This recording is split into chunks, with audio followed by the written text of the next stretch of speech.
معزز سامعین کرام، آپ سن رہے ہیں دیاری اردو چینل پر پروفیسر ڈاکٹر اشتیاق احمد کی کتاب پنجاب کا بٹوارہ 1947، ایک المیہ ہزار داستانیں، باب نمبر 16، ملتان ڈویژن اور ریاست بہاولپور۔ سب ہیڈنگ: ڈاکٹر تیج سنگھ۔ ڈاکٹر تیج سنگھ اور میرے درمیان ای میل رابطے کا سلسلہ 2006 میں شروع ہوا۔ میری درخواست پر انہوں نے پنجاب کی تقسیم کے دوران اپنے اہل خانہ کے مصائب کی کہانی لکھی۔ انہوں نے لکھا کہ میرے دادا Sardar Bahadur Lehna Singh order of British Empire ضلع منٹگومری کے چک نمبر 34/9 ریل کے رہائشی تھے۔ ضلع منٹگومری کے چک نمبر 34/9 ایل کے رہائشی تھے۔ انہیں پہلی جنگ عظیم میں انگریز فوج میں خدمات انجام دینے کے صلے میں حکومت نے جاگیر عطا کی۔ دادا کے چھوٹے بیٹے یعنی میرے والد گیانی سنگھ دیال سنگھ کالج کے گریجویٹ تھے۔ وہ متحدہ پنجاب کی ملتان ڈویژن میں مجسٹریٹی اختیارات کے ساتھ ریونیو افسر تعینات رہے۔ پھر ان کا تبادلہ لائل پور ہو گیا، جہاں میں اور میرا بھائی کالج میں پڑھنے جایا کرتے تھے۔ 1946 میں ان کی تعیناتی ڈیرہ غازی خان کے علاقے تونسا شریف میں ہو گئی، لیکن ہم بھائی لائل پور میں ہی رہ کر تعلیم حاصل کرتے رہے۔ بہت جلد یہ واضح ہو گیا کہ ہندوستان 2 حصوں میں تقسیم ہو کر رہے گا۔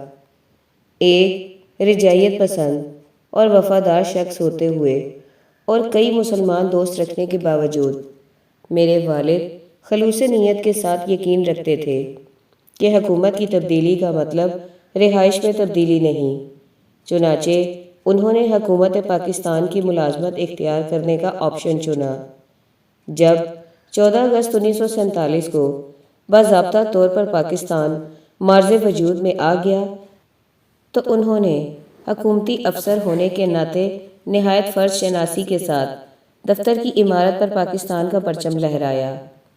تقسیم ہند سے کچھ ہی عرصہ پہلے میری والدہ کو گرداسپور شہر سے 3 میل کے فاصلے پر واقع گاؤں گوسٹ پوکر میں شادی کی تقریب میں شرکت کے لیے جانا پڑا۔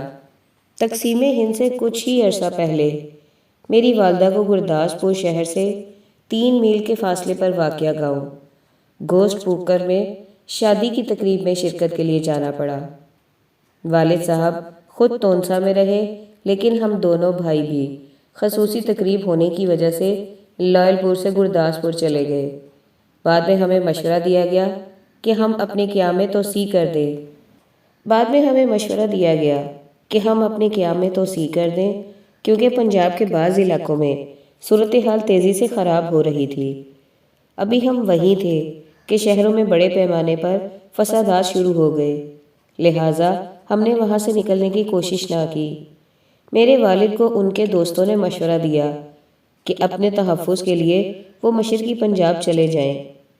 موسم برسات کے باعث ضلعی ہیڈ کوارٹر ڈیرہ غازی خان کے لیے جانے والی سڑک بند تھی۔ اس کے بعد ایک ہی راستہ تھا کہ وہ کشتی پر دریائے سندھ پار کر کے ٹرین کے ذریعے ملتان اور پھر آگے چلے جائیں۔ یہ غالباً ستمبر کے شروع کے ایام تھے۔ مونسون کی بارشوں اور پہاڑوں پر برف پگھلنے سے دریائے سندھ بکھرا ہوا تھا۔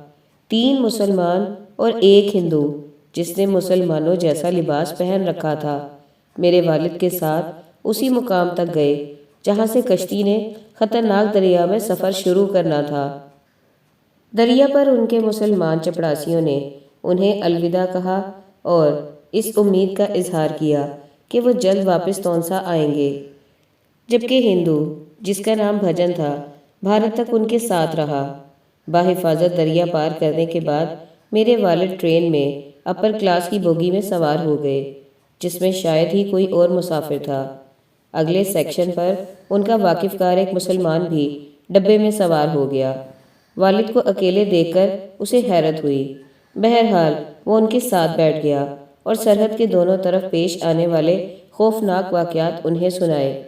غالباً پہلی بار میرے والد کو اندازہ ہوا کہ امن و امان کی صورتحال کتنی خراب تھی۔ انہوں نے والد صاحب کو خبردار کیا کہ آپ ہوشیار رہیں، کیونکہ مسلم لیگ نیشنل گارڈ کی وردی میں کچھ جرائم پیشہ عناصر انتقام لے رہے تھے اور آپ ان کا آسان ہدف بن سکتے ہیں، کیونکہ داڑھی اور سکھوں والی مخصوص پگڑی کی وجہ سے آپ بآسانی پہچانے جا سکتے ہیں۔ ملتان، جہاں لائل پور تبادلے سے پہلے والد صاحب نے 3 سال تک قیام کیا تھا، میں آ کر انہوں نے لاہور جانے کے لیے ٹرین تبدیل کرنا تھی، لیکن انہیں یہ جان کر سخت مایوسی ہوئی کہ ریل گاڑی منسوخ کی جا چکی تھی۔ یہ دیکھ کر کہ اب انہیں مزید انتظار کرنا پڑے گا، وہ بھجن کے ساتھ سرکاری افسروں کے ویٹنگ روم کی طرف چلے گئے تاکہ دن بھر کے سفر کے بعد کچھ دیر کے لیے آرام کر لیں۔ بھجن اسٹیشن کے عملے کی طرف گیا تاکہ ٹرین کی روانگی کا وقت معلوم کر سکے۔ اسے بتایا گیا کہ اگلے چند روز تک لاہور کے لیے کوئی ٹرین دستیاب نہیں تھی۔ ہمیں مشورہ دیا گیا کہ ہم اندرون شہر فصیل کے اندر ملتان کے علاقے کٹڑا چلے جائیں، جہاں ہم جیسے کئی غیر مسلم ٹرین کے انتظار میں بیٹھے تھے۔ اب رات ہونے لگی تھی، چنانچہ والد نے فیصلہ کیا کہ ویٹنگ روم سے نکل کر ان کے جاننے والے مسلمان زمیندار کے گھر چلے جائیں۔ بھجن سامان باندھ کر اسٹیشن کے باہر کوئی تانگا لینے آیا۔ راستے میں کوچوان کو چنگی کے قریب روک لیا گیا تاکہ قابل ٹیکس چیزوں کی تلاشی لی جا سکے۔ چنگی کلرک نے ایک دم والد صاحب کو پہچان لیا اور بولا، سردار صاحب، آپ رات کی اس وقت سفر کر رہے ہیں؟ امن و امان کی صورتحال بالکل خراب ہے اور آپ پر کسی بھی لمحے کہیں بھی حملہ ہو سکتا ہے۔ یہ سن کر تونسا سے روانہ ہونے کے بعد والد کے ذہن میں پہلی بار خوف جاگا۔ اب صورتحال کتنی مختلف تھی۔ پہلے اس شہر میں والد میجسٹریٹ تھے اور انہوں نے محرم کے دوران امن و امان کی حساس صورتحال سے بخوبی نمٹا تھا۔ اب شورش کا دور دورہ تھا اور اہم سرکاری افسر تک محفوظ نہیں تھے۔ وہ جلدی جلدی اپنے دوست کی کوٹھی پر پہنچے، جہاں ملازمین نے ان کا پرتپاک استقبال کیا۔ اگلی صبح ناشتے کے بعد مسلمان دوست نے بنفس نفیس میرے والد کا خیر مقدم کیا۔ اس نے ادھر ادھر سے معلومات حاصل کرنے کے بعد کہا کہ آپ کا فصیل شہر سے باہر کے علاقے میں قیام کرنا خطرے سے خالی نہیں ہوگا۔ اس دوست نے والد کو کٹرا میں بحفاظت پہنچانے کی پیشکش کی، جہاں ان جیسے دیگر بے آسرا افراد کی حفاظت کا پورا بندوبست تھا۔ وہاں آ کر والد نے بھی اطمینان محسوس کیا، کیونکہ ان سب پناہ گزینوں کو حکام نے یقین دہانی کرائی تھی کہ ان لوگوں کو جلد بذریعہ ٹرین لاہور روانہ کر دیا جائے گا۔ یہ انتظار توقع سے طویل ثابت ہوا۔ غالباً والد کو 3 ہفتے تک وہیں قیام کرنا پڑا۔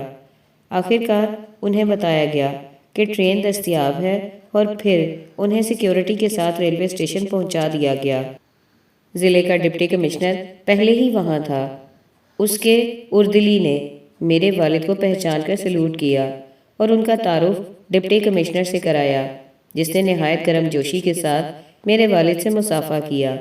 پنجاب کی صورتحال پر تبادلہ خیال کرتے ہوئے ڈی سی نے میرے والد سے کہا کہ آپ مشرقی پنجاب جا کر امن و امان بہتر کرنے میں اپنا بھرپور کردار ادا کریں۔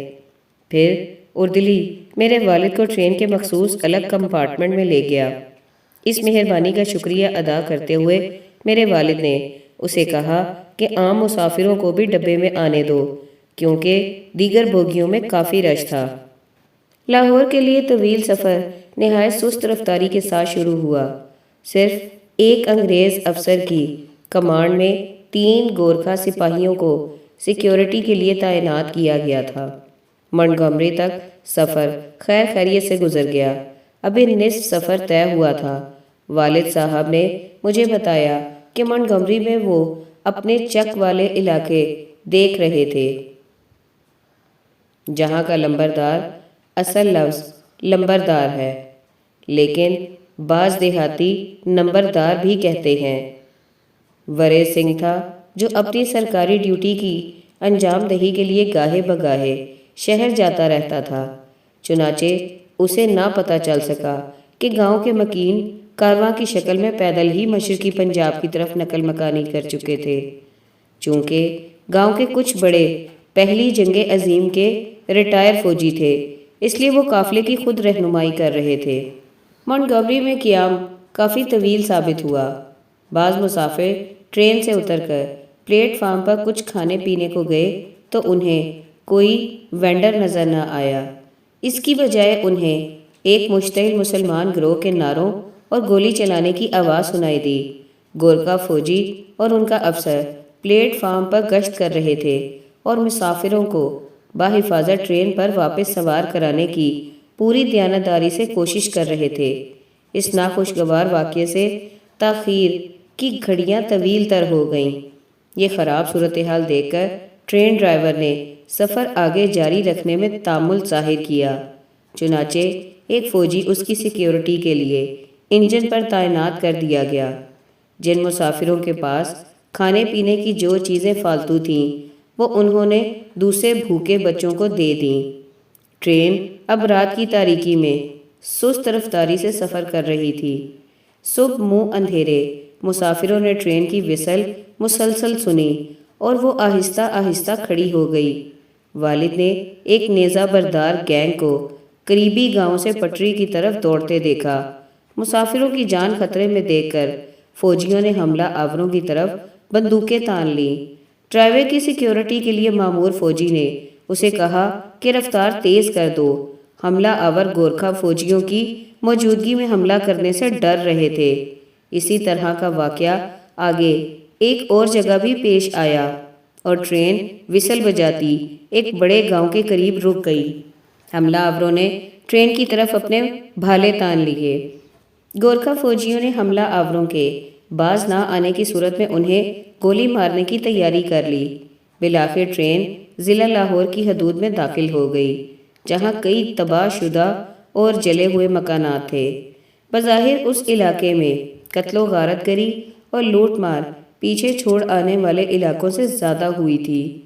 اگلے 1 گھنٹے میں وہ صوبائی دارالحکومت کے نواح میں تھے۔ وہ سفر جو 8 گھنٹے کا تھا اسے طے کرنے میں 2 روز سے زائد لگ گئے۔ ان کے پاس کھانے کی اشیاء ختم ہو چکی تھیں۔ لاہور پہنچنے پر سب نے سکون محسوس کیا۔ ٹرینوں پر حملوں میں زیادہ تر ہلاکتیں کچھ روز پہلے ارد گرد کے علاقوں میں ہوئی تھیں۔ انہیں لاہور سے نکلنے اور سرحد پار کرنے کے لیے ٹرین کے انتظار میں 1 اور دن گزارنا پڑا۔ البتہ مجھے اپنے والد کے بارے میں کوئی خبر نہیں تھی۔ آزادی اور قیام پاکستان کے بعد میں گرداسپور سے امرتسر آ گیا۔ میں گولڈن ٹیمپل سے متصل جگہ پر رہتا تھا اور اپنے والد کا کوئی نام و نشان ڈھونڈ رہا تھا۔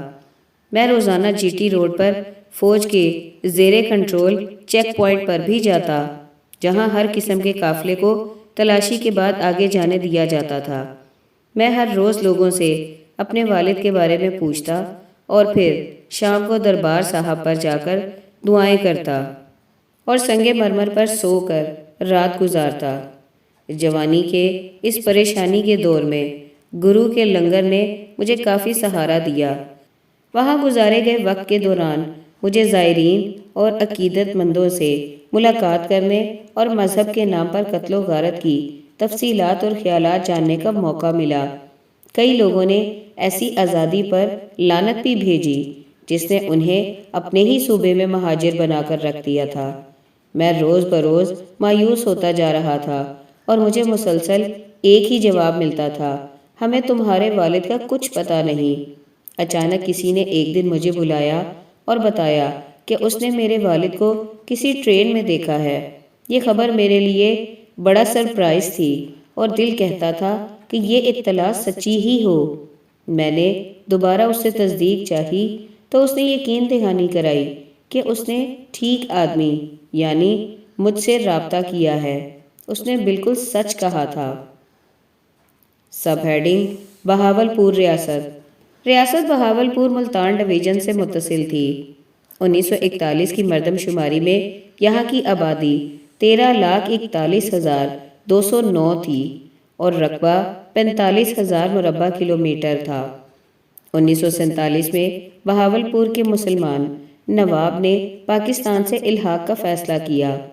یہاں مسلمانوں کی آبادی کا تناسب 83% تھا، باقی ماندہ مکین زیادہ تر ہندو تھے، جبکہ سکھوں اور عیسائی کی تھوڑی سی تعداد بھی تھی۔ آبپاشی کی نہروں اور دیگر زرعی سہولیات کے باعث ریاست کے شمالی حصوں میں کچھ کالونیاں بھی قائم ہو چکی تھیں، جہاں کے آباد کار زیادہ تر مسلمان تھے۔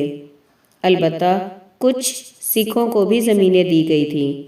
اگست میں بہاولپور میں بھی فسادات شروع ہو گئے۔ 1947 میں ریاست کے وزیر ریونیو پبلک ورکس پینڈرل مون کے مطابق ان دنوں نواب صاحب انگلینڈ میں تھے اور اکتوبر سے پہلے ان کی واپسی ممکن نہ ہو سکی۔ البتہ چونکہ پورے پنجاب، ملحقہ ریاست راجستھان اور دیگر خود مختار ہندو ریاستوں میں بھی گڑبڑ ہوئی، اس لیے بہاولپور بھی فسادات کی زد میں آ گیا۔ بہرحال یہاں کے ہندوؤں اور سکھوں کو سرحد پار کرنے میں مدد فراہم کی گئی اور فوج نے پیدل اور ٹرین والے قافلوں کی حفاظت کی۔ محض چند واقعات میں سیکیورٹی پر مامور اہلکار لوٹ مار میں ملوث پائے گئے، لیکن مجموعی طور پر نقل مکانی پرامن رہی۔ مشرقی پنجاب اور خود مختار ریاستوں سے مہاجرین کا سیلاب۔ باب نمبر 17 امرتسر اور گرداسپور کی 3 تحصیلیں۔ 3 جون 1947 کے منطقی تقسیم کے اصول کے مطابق ہندوؤں اور سکھوں کی اکثریت والے ضلع امرتسر کو مشرقی پنجاب میں رکھا گیا۔ ریڈ کلف ایوارڈ نے بھی اس کی توثیق کی۔ اگر 3 جون کا پلان مد نظر رکھیں تو اس میں ضلع گرداسپور پاکستان میں شامل کرنے کو کہا گیا تھا، لیکن ریڈ کلف ایوارڈ میں 3 تحصیلوں گرداسپور، بٹالہ اور پٹھان کوٹ کو بھارت میں شامل کر دیا گیا۔ چنانچہ اس بات پر حیرت نہیں ہونی چاہیے کہ ایسے غیر متوقع فیصلوں سے پریشان کن حالات پیدا ہوئے اور رد عمل سامنے آئے۔ سب ہیڈنگ امرتسر شہر۔ امرتسر شہر میں مسلمان اور ہندو سکھ گنڈوں کی جرائم پیشہ انڈر ورلڈ کے درمیان طویل ترین لڑائی ریڈ کلف ایوارڈ کے اعلان تک جاری رہی۔ ان لوگوں کو سیاسی پارٹیوں اور انتظامی مشینری میں شامل ان کے ہمدردوں کی بھی حمایت حاصل تھی۔ جس طرح لاہور شہر اور ضلع میں مسلمانوں کی واضح اکثریت کے باوجود ہندو اور سکھ توقع کر رہے تھے کہ لاہور مشرقی پنجاب میں شامل ہوگا، اسی طرح امرتسر میں اقلیت ہونے کے باوجود مسلمان اس وہم کا شکار تھے کہ امرتسر پاکستان کو دے دیا جائے گا، حالانکہ امرتسر میں سکھوں کا مقدس ترین مقام دربار صاحب گولڈن ٹیمپل واقع تھا۔ پاکستان کے سابق وزیر اعظم اور بیوروکریٹ چودھری محمد علی نے اپنی کتاب ایمرجنس آف پاکستان میں ایک انگریز افسر کا بیان دیا ہے جس نے امرتسر میں بدترین قتل و غارت پر گہرے رنج و غم کا اظہار کیا ہے۔ 15 اگست کو پنجاب میں بھرپور انداز میں یوم آزادی منایا گیا۔ دوپہر کے دوران سکھ ہجوم نے امرتسر کی سڑکوں پر برہنہ مسلمان خواتین کو گھمایا، پھر اجتماعی زیادتی کی اور آخر میں کرپانوں سے ان کے ٹکڑے ٹکڑے کر دیے، جبکہ باقی خواتین کو زندہ جلا دیا گیا۔ امرتسر میں عورتوں کی برہنہ پریڈ کا ذکر خواجہ افتخار نے اپنی تصنیف جب امرتسر جل رہا تھا میں بھی کیا، اگرچہ وہ اس واقعے کو مارچ میں ظاہر کرتے ہیں، تاہم کئی مصنفین نے 15 اگست کی ہی تاریخ دی ہے۔ خواجہ افتخار مسلمانوں کی زیادتی کے واقعات سرسری انداز میں بیان کرتے ہیں، جبکہ جہاں مسلمانوں پر مظالم کی بات ہو تو ان کا دل خون کے آنسو روتا ہے۔ اگرچہ یہی واقعہ وہ بھی بیان کرتے ہیں، تاہم ان کا انداز بیاں قطعاً مختلف ہے۔ وجوہات کچھ بھی تھیں، بہرحال اگست کے وسط تک امرتسر میں مسلمان مکمل طور پر شکست سے دوچار ہو چکے تھے۔ ہمیں معلوم ہوتا ہے کہ جو مسلمان امرتسر سے نقل مکانی نہ کر سکے یا محفوظ مسلم آبادی شریف پورہ میں منتقل نہ ہوئے، وہ ذبح کر دیے گئے۔ قبل ازیں ہم نے جامعہ مسجد رنگ ریزہ میں پناہ لینے والے مسلمانوں کے بہیمانہ قتل کا تفصیل سے ذکر کیا ہے۔ اس کارروائی میں شیر خوار بچوں تک کو نہ بخشا گیا، جبکہ برہنہ عورتیں اور بچیاں اپنے ہی خون کے تالاب میں ڈبوئی گئیں۔ دوسری جانب یہ حقیقت سامنے آنے کے بعد کہ امرتسر پر دعوے کی جنگ مسلمان ہار چکے تھے، امرتسر شہر میں مسلمانوں کا جانی نقصان بدستور جاری رہا۔ البتہ جو لوگ شریف پورہ منتقل ہوئے انہیں بحفاظت نکال لیا گیا۔ خواجہ افتخار نے لکھا کہ امرتسر کے مسلمانوں نے اس المیہ کی تفصیل وزیر اعظم پاکستان لیاقت علی خان کو لکھی۔ شہر کے ممتاز مسلمان خواجہ غلام نبی، ایڈوکیٹ خواجہ غلام حسن اور صوفی غلام محمد نے آنسو بھری آنکھوں کے ساتھ برہنہ خواتین کی لاشوں کے ٹکڑے جمع کیے، انہیں سفید کفن میں لپیٹا اور پھر لیاقت علی خان کے دورے کا انتظار کرنے لگے۔ چنانچہ پروگرام کے مطابق وزیر اعظم لیاقت علی خان امرتسر کے فوجی اڈے پر اترے اور مہاجر کیمپ میں مسلمانوں سے ملاقات کی۔ انہوں نے متاثرہ افراد سے براہ راست ان کی المناک داستانیں سنی اور رونے لگے۔ وہ اتنے آزردہ خاطر ہوئے کہ ان میں مسجد رنگ ریزہ جا کر جائے وقوع کا معائنہ کرنے کی بھی ہمت نہ رہی اور وہ واپس چلے گئے۔ وہاں جا کر انہوں نے امرتسر میں پھنسے مسلمانوں کو نکالنے کے لیے فوجی ٹرک اور خصوصی ٹرینیں بھجوائیں، جن سے نقل مکانی میں زبردست آسانی ہوئی۔ سب ہیڈنگ: چودھری محمد سعید۔ چودھری محمد سعید کے تاثرات بھی قبل ازیں اس کتاب میں بیان کیے جا چکے ہیں۔ پہلے انہوں نے مارچ 1947 کے واقعات بیان کیے، اب یہاں اگست اور بعد کے حالات کا ذکر ان کی زبانی کیا جا رہا ہے۔ 15 اگست کی صبح سویرے پناہ گزین کیمپ شریف پورہ کی انتظامی کمیٹی نے فیصلہ کیا کہ آزادی کے بعد بھارتی پرچم بھی لہرایا جائے اور مقامی حکام کے سامنے اسے سلام کیا جائے اور اس کے بدلے مسلمانوں کی بحفاظت ہجرت کی یقین دہانی حاصل کی جائے۔ چنانچہ مقامی حکام سے رابطہ کیا گیا تو